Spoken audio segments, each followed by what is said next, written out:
湾话艺术水阁好，国情解说两句话含义做参考。解文说字，解说解说。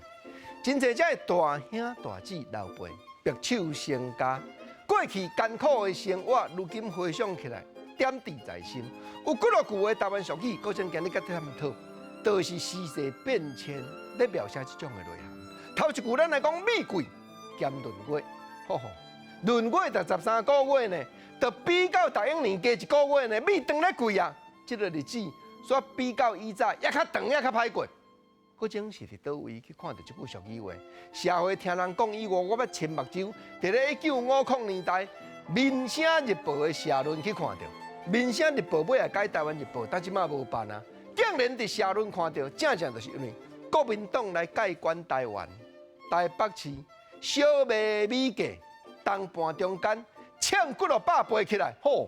安尼钱唔报甲4万换1箍啊！所以我相信讲米贵兼闰月，这句俗语话伫永早1950年代，才大兄大姊你细汉的时阵，长时行。但这个情形要安怎样去应变？汉文伫咧讲，屋漏偏逢连夜雨，行船犹如对头风。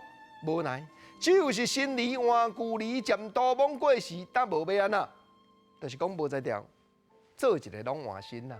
倒位歹修理，倒位安尼叫做新梨换旧梨。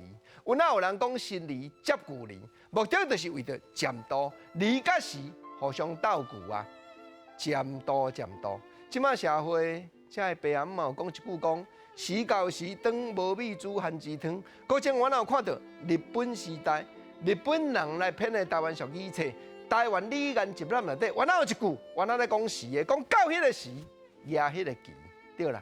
时甲期，原来相斗旧呢。到迄个时机，咱也迄个期，采取迄个立场，采取迄个应变，当头壳才来面对。头拄我咧讲渐多，啊，着高涨无耐力。高种头拄我咧讲，有真侪只爸啊、母啊是大，白手成家，即马日子太会得过啊。想起较早艰难打拼的生活，这个俗语，相信讲你真熟悉。这也代表着台湾。一幕一幕历史的变迁，咱这少年辈学这俗语，嘛是对家己一来一种提醒。咱若打拼，相信讲环境会当改变；二来嘛一种鼓励，用以前俗语面对未来人生的挑战。